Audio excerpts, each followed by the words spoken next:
श्री स्वतंत्र देव सिंह जी अपने विचार व्यक्त कर रहे थे, अध्यक्षीय भाषण दे रहे थे। बहुत ही गौर से उनके भाषण को मैं सुन रहा था और साथ ही जब स्वतंत्र देव सिंह जी बोल रहे थे तो ऊपर से लेकर नीचे तक स्वतंत्र देव सिंह जी को मैं देख रहा था। बहनों भाइयों, केवल भारतीय जनता पार्टी में ही हो सकता है। गरीब परिवार में पैदा हुआ, गरीब मां की कोख से पैदा हुआ कोई व्यक्ति गांव से निकलकर सनई सनई आगे बढ़ते हुए आज उत्तर प्रदेश जो देश का सबसे बड़ा राज्य है उसके अध्यक्ष की जिम्मेदारी का निर्वहन कर रहा है।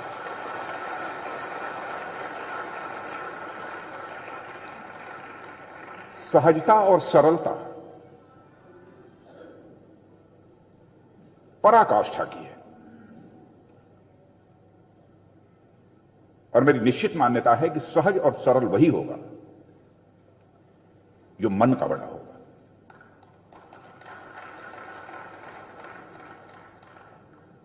और मैं अपने अध्यक्ष जी के प्रति आभार भी व्यक्त करना चाहता हूं कि इस भारतीय जनता पार्टी उत्तर प्रदेश की कार्यसमिति में मुझे और मोदी जी को उन्होंने विशिष्ट आमंत्रित सदस्य के रूप में नामित किया है।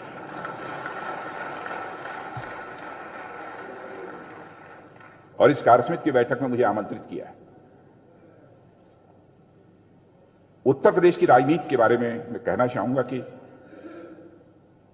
उत्तर प्रदेश की राजनीति से लंबे समय तक मैं जुड़ा रहा हूं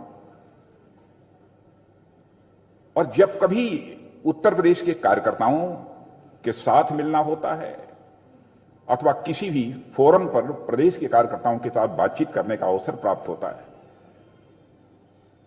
तो मैं स्वयं को अपने को मैं कह सकता हूं पद व कद की सीमाओं में नहीं बांध पाता हूं।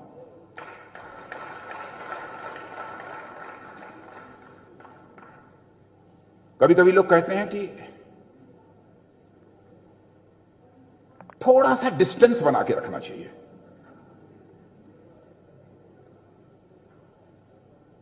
बहनों भाइयों, किसके साथ डिस्टेंस बना कर रखें?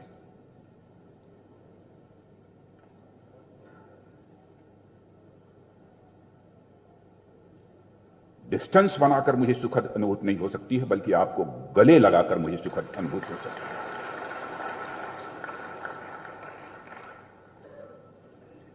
मुझे याद है राष्ट्रीय स्वयंसेवक संघ के कार्यवाह के रूप में मिर्जापुर से सार्वजनिक जीवन की यात्रा प्रारंभ की थी। वैसे तो विद्यार्थी परिषद में बीएससी और एमएससी में पढ़ते हुए अपनी जिम्मेदारी का विभाग संगठन मंत्री के रूप में जिम्मेदारी का निर्वहन किया था और 23 वर्ष की अवस्था में ही भारतीय जनसंघ के जिला मंत्री के रूप में अपनी राजनीतिक यात्रा की मैंने शुरुआत की थी। उसके बाद जेल जाना, जेल जाने के बाद सब सारा यह सिलसिला जो चल पड़ा आगे बढ़ता ही गया।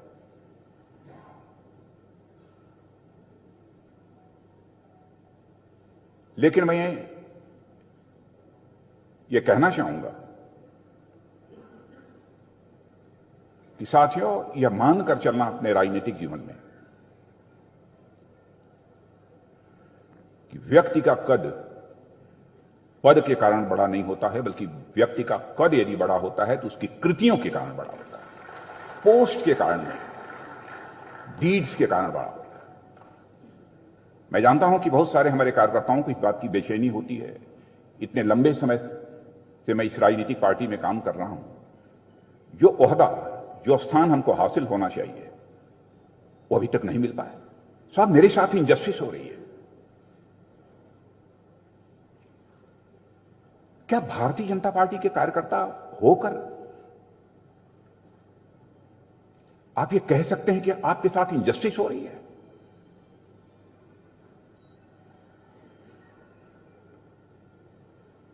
विश्वास रखना मित्रों, यदि आप भारतीय जनता पार्टी के कार्यकर्ता हो, देर हो सकती है लेकिन अंधेर किसी भी सूरत में नहीं है।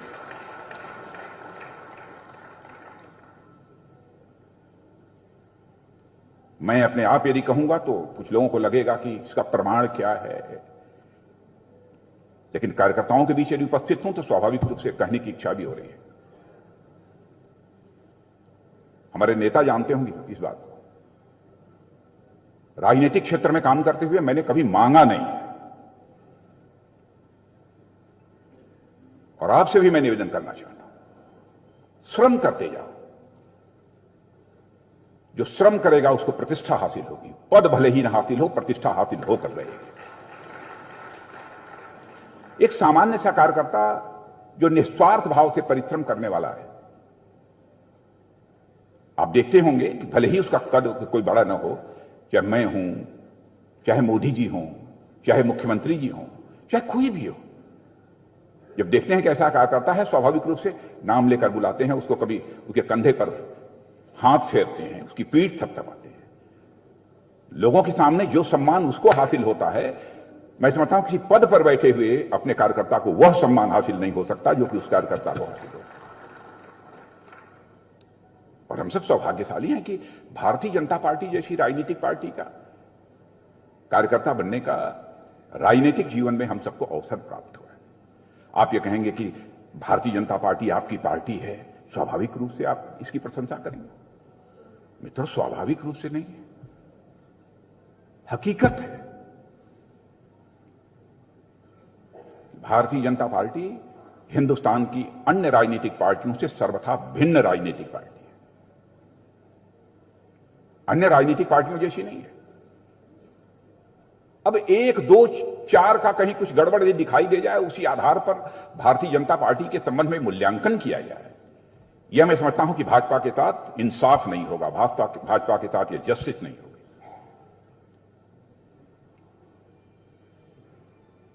कल्पना करिए कि आज हम लोग देश की सबसे बड़ी पार्टी बन गए हैं। मुझे तो लगता है कि देखा जाए तो अंतर्राष्ट्रीय स्तर पर जितनी भी पॉलिटिकल पार्टीज हैं, उनमें सबसे बड़ी पॉलिटिकल पार्टी यदि कोई बन गई है आज, तो भारतीय जनता पार्टी बन गई।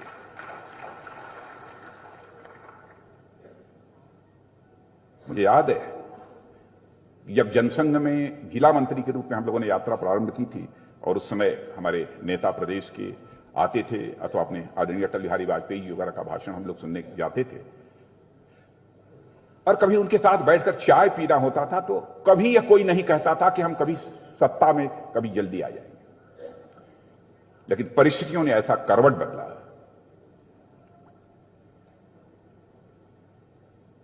कि हम जिस भारतीय जनता पार्टी के बारे में बराबर नारे लगाते रहे, चप्पा चप्पा भाजपा, सचमुच आज वह चरितार्थ हो गया, चप्पा चप्पा भाजपा हो गई,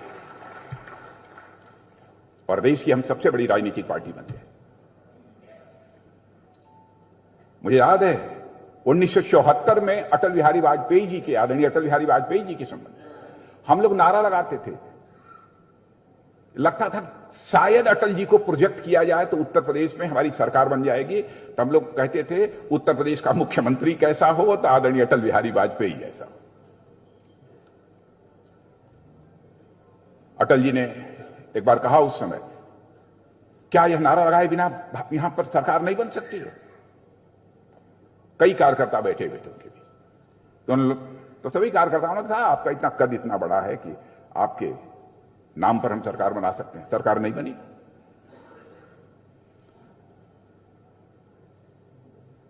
और 1967 में पहली बार संवित सरकार बनी थी। तब थोड़ी थोड़ी हम लोगों के अंदर ये आशा जगने लगी थी कि शायद अन्य राजनीतिक पार्टियों को मिलाकर कोई संवित सरकार बनेगी और हम लोग धीरे धीरे चल के कभी सत्ता में आ सकते हैं। 77 में जनता पार्टी बनी, उसके बाद 80 में भारतीय जनता पार्टी। उसमें भारतीय जनता पार्टी ने विधानसभा का जो चुनाव लड़ा था उसमें 8 सीटों पर, 8 विधानसभा सीटों पर विजय प्राप्त हुई थी भारतीय जनता पार्टी, 8 सीटों पर। और फिर जो सिलसिला प्रारंभ हुआ उसके बाद से, और जब राम जन्मभूमि को लेकर जब आंदोलन प्रारंभ हुआ और जिस प्रतिबद्धता के साथ भारतीय जनता पार्टी का हर कार्यकर्ता खड़ा हुआ, लोगों का भरोसा और विश्वास भारतीय जनता पार्टी के प्रति बढ़ता चला गया। भारतीय जनता पार्टी का जनाधार देखकर लोगों को यह लगने लगा कि नहीं, भारतीय जनता पार्टी जो है सत्ता में आ सकती है। पहली बार 1991 में आदरणीय कल्याण सिंह जी के नेतृत्व में भारतीय जनता पार्टी की सरकार स्पष्ट बहुमत के साथ बनी। मैं यही सोच रहा था कल्याण सिंह जी के बाद दूसरी बहुमत की सरकार भाजपा की बन पाई कि नहीं। स्वाभाविक रूप से मेरा ध्यान योगी जी के ऊपर गया। अब जाकर 2016 में पहली बार, दूसरी बार श्रीमान कल्याण सिंह जी के बाद हमारी भारतीय जनता पार्टी के स्पष्ट बहुमत के आधार पर यह सरकार बनी है।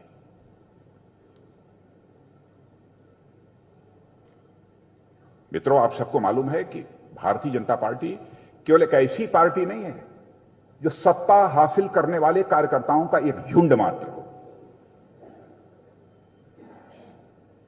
आपको लगता होगा कभी कभी जब हमारी उपलब्धियों का प्रचार करते हैं, हमारे प्रधानमंत्री जी का, हमारे मुख्यमंत्री जी, इन दोनों सरकारों का, तो आपको लगता है कि हम तो सत्ता हासिल करने के लिए काम कर रहे हैं। लेकिन सत्ता हासिल करने के बाद आपने क्या किया है उसकी समीक्षा करिए, तब आप इस नतीजे पर पहुंचेंगे कि भारतीय जनता पार्टी सत्ता हासिल करने वाले कार्यकर्ताओं का एक झुंड ही नहीं है, बल्कि एक जीवंत राजनीतिक संगठन है और इसकी कुछ विशिष्टता भी है, वैशिष्ट भी भारतीय जनता पार्टी का। स्वाभाविक रूप से आप इस नतीजे पर पहुंचेंगे। मैं दावे के साथ कह सकता हूं कि हिंदुस्तान की कोई भी राजनीतिक पार्टी इस बात का दावा नहीं कर सकती कि उसका कोई दर्शन हो, राजनीतिक दर्शन हो, अथवा किसी दार्शनिक अवधारणा के आधार पर अपनी पार्टी को आगे बढ़ा रहा हो। एक भी पार्टी नहीं। मैं कम्युनिस्ट पार्टी के बारे में भी कह सकता हूं, कम्युनिस्ट पार्टी के कई खंड हो गए, लेकिन आज सीना ठोककर आप भी कह सकते हैं, हम भी कह सकते हैं, सचमुच दार्शनिक अवधारणा लेकर अपने कदम को भारत की राजनीति में आगे बढ़ाने वाली कोई राजनीतिक पार्टी है कि भारतीय जनता पार्टी है। सारी राजनीतिक पार्टियों का विभाजन हुआ है, लेकिन लंबी यात्रा के बावजूद हमारी भारतीय जनता पार्टी का एक बार भी विभाजन नहीं हुआ है। यह कोई छोटी बात नहीं है। इतना समय गुजर जाने के बाद भी हमारी पार्टी का विभाजन नहीं हुआ है। राजनीतिक दर्शन की यहां पर मैं चर्चा नहीं करना चाहता कि हमारा दर्शन क्या है, और वह दर्शन राजनीतिक ही नहीं है। वह दर्शन है जो मनुष्य को जीवन में एक दिशा देता है, वह दृष्टि देता है। उसे मैं राजनीतिक दर्शन कहके उस एकात्म मानव दर्शन को छोटा नहीं करना चाहता। पंडित दीनदयाल जी उपाध्याय ने कहा कि यदि हम राजनीतिक पार्टी में यदि काम कर रहे हैं तो किसी न किसी दर्शन को अपने जीवन में स्वीकार करना चाहिए, ताकि हमारी राजनीतिक पार्टी को, हमारे राजनीतिक पार्टी के कार्यकर्ताओं को उस दर्शन के माध्यम से काम करने के लिए दिशा और दृष्टि मिल सके। तो दर्शन स्वीकार किया, एकात्म मानव दर्शन। उन्होंने कहा कि हर के केंद्र बिंदु में मनुष्य है। समाज जीवन में यदि आप काम कर रहे हो तो केंद्र जीवन में काम कर रहे हो, मनुष्य है, परिवार है, समाज है, संसार है, सृष्टि है, सबके ऊपर परमेष्टि है, परम सत्ता जिसे कहते हैं। तुमने कहा राजनीतिक पार्टी में यदि काम कर रहे हो तो तुम्हें यह सुनिश्चित करना पड़ेगा कि मनुष्य जो यह केंद्र बिंदु में है, इसको सुख की प्राप्ति कैसे होगी, इसको आनंद की प्राप्ति कैसे होगी, इसको परमानंद की प्राप्ति कैसे होगी। मैं आप सभी से अनुरोध करना चाहता हूं, आप इस मुद्दे पर चाहें प्रश्न पूछना तो कभी भी प्रश्न भी पूछ सकते हैं, बात भी कर सकते हैं। कैसे होगा?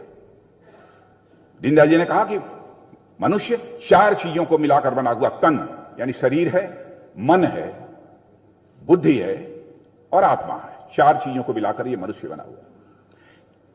4 चीजों को मिलाकर यदि मनुष्य बना हुआ है तो स्वाभाविक रूप से इन 4 चीजों की कुछ अपनी आवश्यकताएं होंगी, 4 चीजों की अपनी कुछ भूख होगी।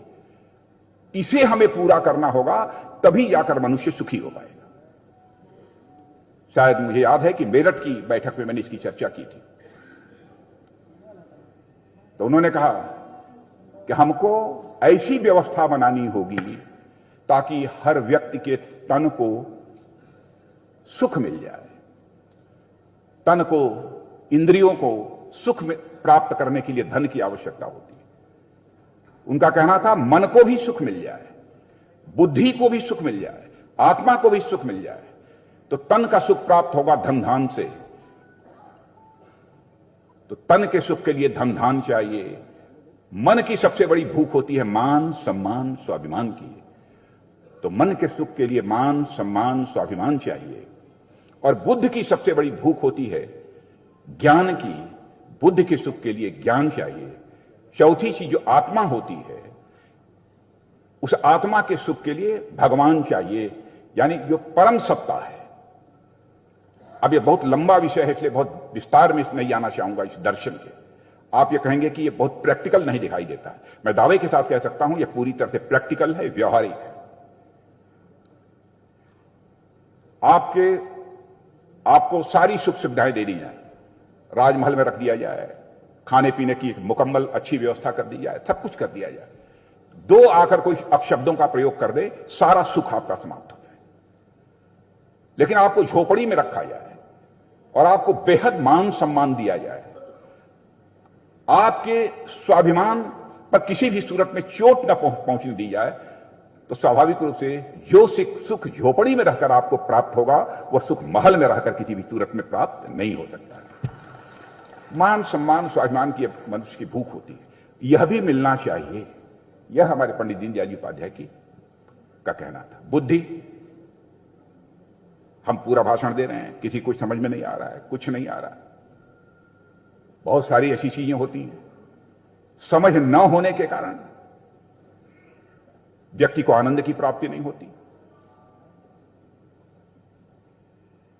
लेकिन हमारे यहां कहा भी गया है कि आर्किमिडीज का प्रिंसिपल ऑफ आर्किमिडीज, टब में बैठा, पानी निकला, जिस चीज की वह तलाश कर रहा था उसको मिल गया, यूरेका यूरेका यूरेका करके बाहर जो है दौड़ने लगा कि हम जो खोज रहे थे वो मिल गया। यानी जिस ज्ञान की तलाश थी वो मिल गया। बुद्धि के सुख के लिए ज्ञान चाहिए, आत्मा के सुख के लिए भगवान चाहिए। भगवान यानी परम सत्ता। आत्मिक सुख, आत्मिक लगाव जितना ही लोगों के साथ आपका बढ़ता चला जाएगा, सुख की मात्रा, मैग्नीट्यूड ऑफ सुख उसी रेशियो में अपने आप बढ़ता चला जाएगा। कोई कह सकता है कि आत्मा कहां है, अब इस डिटेल में नहीं आना चाहता हूं, लेकिन हमारी यहां बहनें बैठी हैं। किसी का भी छोटा बच्चा होगा और घर में वह बहन जाती होगी 2 दिन 3 दिन के बाद, पार्टी का काम करने के बाद, और वह बच्चा घुटनों के बल चलता हुआ मां मां मां कहकर मां की तरफ दौड़ता है। और उस समय वह बहन उस बच्चे को जमीन से उठाकर जिस समय अपने सीने से लगा लेती है, तो उस समय मां को जिस सुख की अनुभूति होती है वह तन का सुख नहीं होता, मन का सुख नहीं होता, बुद्धि का सुख नहीं होता, वह आत्मा का सुख है। इसे यह आत्मिक सुख कहते हैं।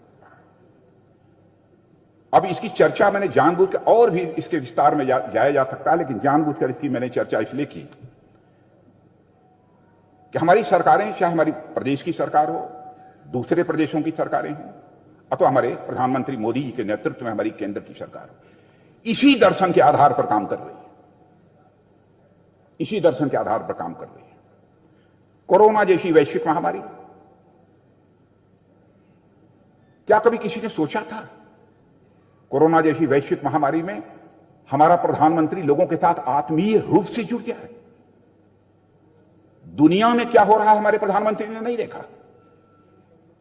केवल 100 के आसपास लोगों की मृत्यु हुई थी, फैसला कर लिया देश में लॉकडाउन होगा। लोगों ने, अर्थशास्त्रियों ने यह समझाने की कोशिश की, प्रधानमंत्री जी इतना बड़ा फैसला कर रहे हैं, देश की अर्थव्यवस्था बैठ जाएगी, चकनाचूर हो जाएगी। परवाह नहीं की। व्यक्ति, भारत का रहने वाला नागरिक, प्रधानमंत्री के रूप में एक भारतीय जनता पार्टी का कार्यकर्ता होने के कारण हमें उसकी चिंता करनी है। लॉकडाउन की घोषणा कर दी। क्या क्या चीजें बाद में हुई हैं ये आप सब जानते हैं। गरीब, माइग्रेंट लेबर जिसे कहते हैं, माइग्रेंट लेबर जो स्थान स्थान पर अपने घरों की तरफ भगने लगे। मैं जानता हूं हमारे प्रधानमंत्री को कितनी पीड़ा हुई थी, क्योंकि हम लोग साथ बैठते थे उसमें। क्या दिया जाए? उनके अकाउंट में जो कुछ भी गया उसकी आपको जानकारी है। उपलब्धियों की चर्चा हुई है और आगे भी उपलब्धियों की चर्चा हुई है। गरीब कल्याण योजना के अंतर्गत कई महीनों तक कोई भूख से न मरने पाए, इसे मुफ्त में अनाज मुहैया कराना। मैं सच बताऊं, एक हमारे कांग्रेस के मित्र बहुत ही वरिष्ठ हैं, कहें राजनाथ जी मैं मान गया यार, है भाजपा में कुछ न कुछ, कुछ है भाजपा में कुछ। यार हम तो कल्पना भी नहीं करते थे माइग्रेंट लेबर के लिए आप मुफ्त में कई महीनों तक आप लोग जो है अनाज देने का काम करेंगे। ये कोई छोटी बात नहीं है। सैनिटाइजर देंगे, मास्क देंगे, कभी कल्पना नहीं कर सकते। और इस कोरोना की वैश्विक महामारी के दौरान जो कुछ भी हमारे प्रधानमंत्री के नेतृत्व में भारत ने किया है, बहनों भाइयों, आपको जानकर खुशी होगी, सारे विश्व में उसकी सराहना हो रही है, सारे विश्व में सराहना हो रही है। अभी हाल में ही एक घटना है क्वेड का नाम सुना होगा। अमेरिका, जापान, ऑस्ट्रेलिया और भारत, 4 लोगों का एक ऑर्गेनाइजेशन है, इसे क्वेड बोलते हैं। अभी 2-3 दिन पहले उसकी एक मीटिंग थी। आपको जानकर खुशी होगी, मिस्टर ट्रंप नहीं, वो नहीं है, मिस्टर बाइडेन, जो बाइडेन, जो अमेरिका के इस समय राष्ट्रपति हैं, उन्होंने अपने भाषण में 40 संगठनों की थी और किसी की तारीफ नहीं की। भारत के बारे में उन्होंने कहा, भारत अब शक्तिशाली भारत बन रहा है, यह दुनिया का जो सुपर पावर कहा जाता है अमेरिका, उसके राष्ट्रपति है। क्या ये कोई छोटी बात है? दुनिया के वह देश जो आर्थिक दृष्टि से कमजोर हैं, वह कहते हैं कि साहब वैक्सीन भारत ने तैयार कर ली है। आज आप सीना ठोक कर आप ये कह सकते हो कि दुनिया में जितना वैक्सीन तैयार हुआ है, उसका 60% वैक्सीन यदि किसी ने तैयार किया है, भारत के वैज्ञानिकों ने तैयार किया। कहां हमारे यहां लैब्स नहीं थे, इंडस्ट्री नहीं थी जो वेंटिलेटर बनाए हैं, पीपी किट्स बन सके, नॉमिनल पीपी किट्स बनते थे, आज सैकड़ों हजारों की संख्या में हो गए। और दुनिया के 70 देशों को हम लोगों ने वैक्सीन मुहैया कराई है। कुछ को तो सहायता के रूप में मुहैया कराई है, कुछ को पैसे के आधार पर सहायता मुहैया कराई है। जानते हैं, कुछ हमारे आलोचकों ने यह भी कहा, प्रधानमंत्री जी आपको अपने देशवासियों की चिंता नहीं है, आप बाहर भेज रहे हैं। अरे यहां तो जन जन को वैक्सीन दी जाएगी, ऐसी मुकम्मल व्यवस्था ऑलरेडी हम लोगों ने कर रखी है, दी जा रही है। एक दिन में सबको नहीं दी जा सकती, वो तो दी ही जा रही है सबको। और मैं कहूंगा इस कार्यसमिति की बैठक में वैक्सीन का इजाद करके जो करिश्मेटिक काम हमारे वैज्ञानिकों ने किया है, सबके द्वारा तालियां बजाकर उनका अभिनंदन किया जाना चाहिए, उनके प्रति आभार व्यक्त किया जाना चाहिए। देश के वैज्ञानिकों पर हमें नाज है। मैं जानता हूं कि जन सामान्य में जिनके पास सत्ता होती है, ताकत होती है, उनका तो लोग सम्मान करते हैं, सामान्य व्यक्ति। लेकिन वैज्ञानिकों को जो सम्मान प्राप्त होना चाहिए, उनकी मेधा, उनकी प्रतिभा, वो प्राप्त नहीं हो पाता। करिश्मेटिक काम किया है। और आप ये देखिए, सांस्कृतिक राष्ट्रवाद, यह भी हमारी विचारधारा है। हमारी पार्टी ने क्या किया? हमारे प्रधानमंत्री जी ने कहा कि भाई आजादी के 75 वर्ष पूरे हो रहे हैं 2022 में। अब हम लोग 2022 के पहले 75 जो सप्ताह होंगे, तब से हम अमृत महोत्सव की शुरुआत कर देंगे। वैसे तो अमृत महोत्सव तो 2022 से लेकर 15 अगस्त 2022 से लेकर 15 अगस्त 2023 तक मनाया जाएगा, लेकिन उन्होंने पहले कर लिया। क्या जरूरत है इतनी रुचि लेकर? कोई ये कह सकता है जब अमृत महोत्सव बनाकर क्या होगा? क्या यह आवश्यक नहीं है? देश को एक रखना है, अखंड रखना है, भारत को स्वाभिमानी भारत बनाकर रखना है, तो राष्ट्रीय स्वाभिमान की भावना उनके अंदर पैदा होनी चाहिए। कौन सोचेगा? सत्ता प्राप्त करने वाली कोई राजनीतिक पार्टी से नहीं सोच सकती है। हमारे यहां जिन लोगों ने अपनी शहादत दी है, अपनी जिंदगी गंवाई है, अपनी जिंदगी की सारी खुशियों को गंवाया है, क्या उनके प्रति सम्मान व्यक्त करना यह हमारा दायित्व तो नहीं बनता है? नहीं, आगे देश के ऊपर भी कोई संकट पैदा होगा, क्यों कोई अपनी जिंदगी गंवाएगा? क्यों शहीद होगा? क्यों बलिदान देगा? और मैं आपसे अनुरोध करना चाहता हूं कि अमृत महोत्सव का सिलसिला, मैं समझता हूं कि यहां पर हमारे अध्यक्ष जी ने, स्वतंत्र देव जी ने और सुनील बंसल जी ने एक व्यापक इसकी योजना निश्चित रूप से बनाई होगी, और सरकार की तरफ से भी इस दृष्टि से कोई योजना निश्चित रूप से बनी होगी, ऐसा मेरा विश्वास है। मित्रों, सबसे बड़ी बात, ओहो ज्यादा हो गया, यह ज्यादा हो गया। राजनीति में विश्वसनीयता, अब मैं जल्दी जल्दी करूंगा। राजनीति में विश्वसनीयता है सबसे बड़ी बात है। विश्वसनीयता सबसे बड़ी पूंजी होती है। एक बार कोई नेता कुछ बोल दे तो जनता विश्वास कर ले। अब जैसे लखनऊ के लोग जानते होंगे, गाजियाबाद के लोग जानते होंगे। मित्रों, चुनाव लड़ते समय मैं कभी भी सांसद का चुनाव लड़ा हूं, जनता को आश्वासन नहीं देता हूं। मैं कहता हूं कि आप सबका आशीर्वाद चाहिए, आप सबकी शुभकामनाएं चाहिए, ताकि सांसद बनने पर आपकी अपेक्षाओं की कसौटी पर मैं पूरी तरह से खरा उतर सकूं। जितना हो सकेगा करेंगे। क्यों कहता हूं? क्योंकि विश्वास का संकट किसी भी सूरत में पैदा नहीं होना चाहिए, और आज की राजनीति का सबसे बड़ा संकट है। और जिस संकट को किसी राजनेता ने और किसी राजनीतिक पार्टी ने स्वीकार किया है, हमारे प्रधानमंत्री मोदी जी और भारतीय जनता पार्टी ने इस विश्वास के संकट को जो भारत की राजनीति में पैदा हुआ है, उसे चुनौती के रूप में स्वीकार किया। अब आप कहेंगे कि कैसे? अब यह मैं नहीं कह रहा हूं कि हमारा कोई विधायक सांसद चुनाव लड़ रहा है, कोई आश्वासन दे दिया, नहीं पूरा हुआ, उसके कारण पार्टी के समक्ष एक विश्वास का संकट, क्राइसिस ऑफ क्रेडिबिलिटी पैदा हो गई, यह मैं नहीं कह रहा हूं। हो सकता है कुछ ना, अब आश्वासन लोग देते हैं, स्वाभाविक है। विश्वास का संकट मैं कह रहा हूं, जिस दिन हम लोगों ने भारतीय जनसंघ के रूप में अपनी राजनीतिक यात्रा प्रारंभ की, डॉक्टर श्यामा प्रसाद जी मुखर्जी, उस समय भारत का विभाजन पहले हो चुका था। हम लोगों ने कहा जम्मू कश्मीर को धारा 370 के तहत जो स्पेशल स्टेटस मिला हुआ है, हम आते ही सत्ता में उसे समाप्त करेंगे। जब जब चुनाव होता था तब हम लोग बराबर यही बात दोहराते थे। लोग कहते हैं कि भाजपा वाले हर बार लोगों की आंखों में धूल झोंक कर वोट लेने की कोशिश करते हैं।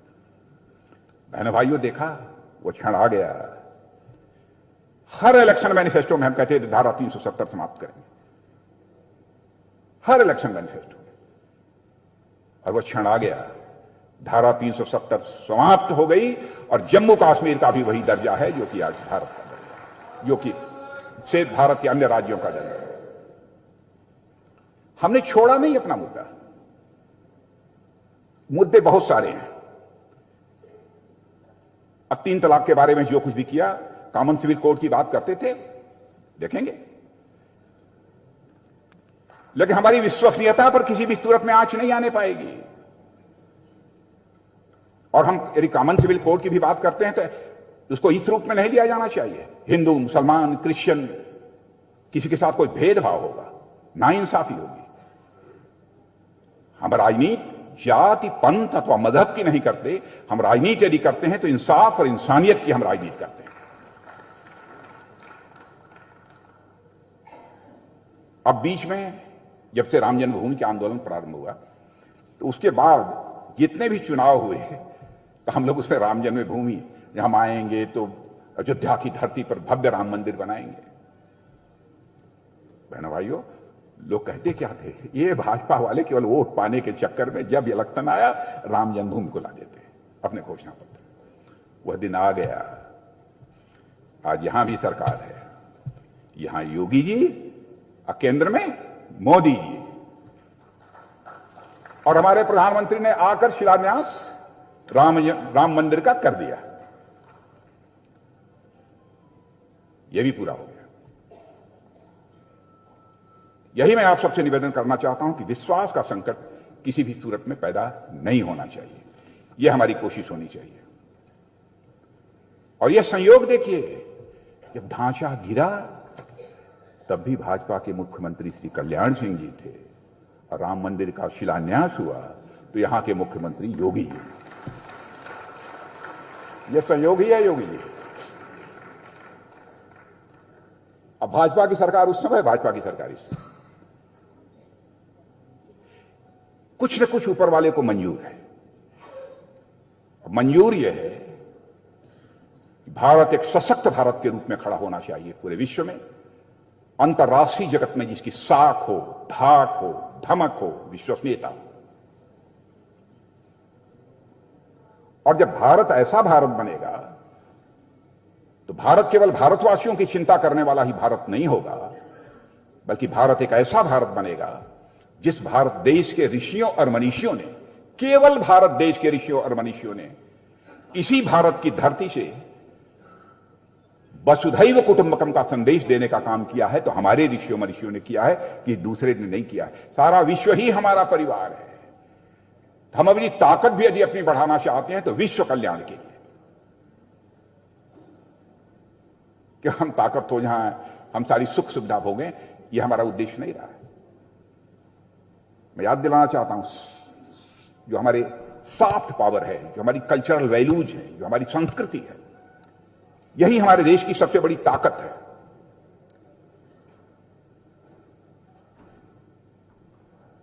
राजनीति में एक चीज, करप्शन की बहुत चर्चा होती थी, और मैं याद दिलाना चाहता हूं कि एक बार राजीव गांधी जी ने, उन्होंने बोलते हुए कहा था, मैं क्या करूं, मैं लाचार हूं, मैं दिल्ली से 100 पैसा भेजता हूं, लेकिन नीचे जिनको मिलना चाहिए बाप उसके 16 पैसा पहुंच पाता है। लेकिन हमारे प्रधानमंत्री ने लाचारी व्यक्त नहीं की। हमारे प्रधानमंत्री ने लाचारी व्यक्त नहीं की।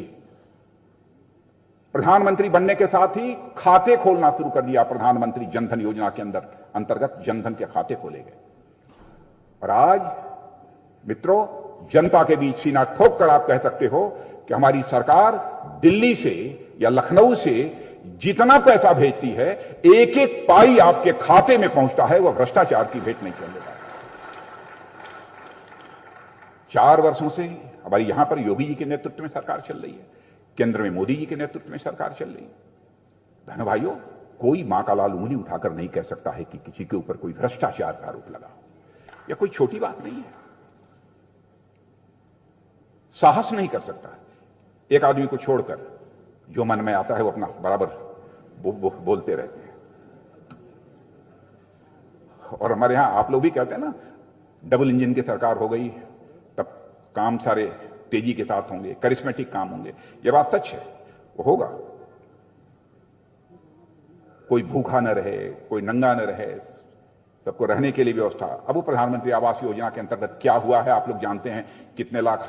मैं तो बधाई देना चाहता हूं योगी जी कि आपने उत्तर प्रदेश में नंबर 1 है, 40 लाख आपने आवास तैयार किए हैं। कोई छोटी बात नहीं। और मित्रों, इसी उपलब्धि के साथ मैं स्वच्छता आंदोलन में चर्चा करना चाहता हूं।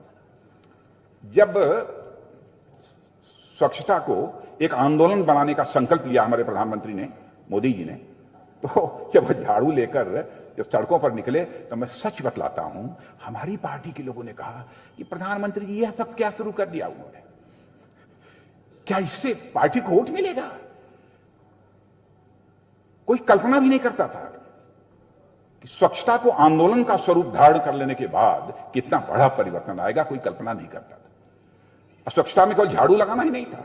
फैसला किया कि हिंदुस्तान का एक भी घर नहीं होगा जिस घर में टॉयलेट नहीं होगा। और आपको शायद जानकारी है या नहीं, मैं नहीं कह सकता हूं, वर्ल्ड हेल्थ ऑर्गेनाइजेशन ने यह कहा है कि स्वच्छता आंदोलन जो भारत में प्रारंभ हुआ है, उससे पूरा हेल्थ सिनेरियो ही बदल गया है भारत का। अब वो हेल्थ सिनेरियो जो बदला है, कभी आप मिलेंगे तो कभी मैं उसकी चर्चा करूंगा कि किस प्रकार से वह हेल्थ सिनेरियो में एक बहुत बड़ा परिवर्तन आया है। प्रधानमंत्री उज्ज्वला योजना और बहुत सारी योजनाएं हैं। मुझे खुशी है, बिजली कनेक्शन भी जो 18 करोड़ सारे देश में दिए गए हैं, नंबर 1 राज्य यदि कोई है तो हमारा ये उत्तर प्रदेश है। मैं योगी जी, आपकी सरकार को मैं बधाई देना चाहता हूं। कई मामलों में नंबर 1 पर हमारा ये भारत है। स्वास्थ्य सुरक्षा कवच के मामले में भी 1 करोड़ 18 लाख लोगों को स्वास्थ्य सुरक्षा कवच दिया गया है। 1 करोड़ 18। ये कोई छोटी उपलब्धियां नहीं है, बहुत सारी उपलब्धियां हैं। कुछ इसकी चर्चा कर दी है उन्होंने, मैं उस विस्तार में नहीं आना चाहता हूं। मैं कह सकता हूं कि हमारी सरकार ने गरीबों का, वंचितों का, मजदूरों का, दलितों का काफी हद तक दिल जीतने में कामयाबी हासिल की है। हम दिल जीतेंगे उनका, और वह कामयाबी हम लोगों ने हासिल की है। बहनों भाइयों, यहां पर मैं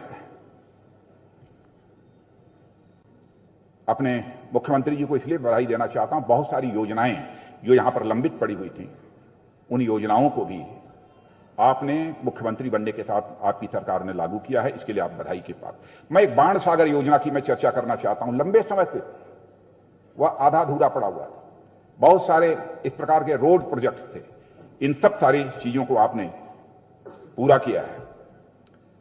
सिंचाई की दृष्टि से भी सिंचित भूमि में जो इजाफा किया है वह 3.77 लाख हेक्टेयर, 3.77 लाख हेक्टेयर, ये इजाफा आपने किया है। सेल्फ हेल्प ग्रुप के माध्यम से आपने 10 लाख सेल्फ हेल्प ग्रुप महिलाओं के बनाए हैं और उसमें 1 करोड़ महिलाओं को जोड़ा जा रहा है। यह कोई छोटी बात नहीं है। यानी यह सब सारे कदम आपने जो उठाए हैं उसके परिणाम स्वरूप हुआ क्या है। अब आप लोगों को कितनी जानकारी है मैं नहीं कह सकता हूं, लेकिन जब सरकार बनी थी उस समय यहां पर जो है बेरोजगारी, अनएम्प्लॉयमेंट का जो परसेंटेज था वह 17.5% था और आज, अब इसमें कुछ अंतर हो सकता है, आज मुझे बतलाया गया है उत्तर प्रदेश में यह 4.5% हो गया है। दिस इज मेजर अचीवमेंट है आपका, यह कोई छोटी बात नहीं है। लॉ एंड ऑर्डर के मामले में तो पूछिए मत।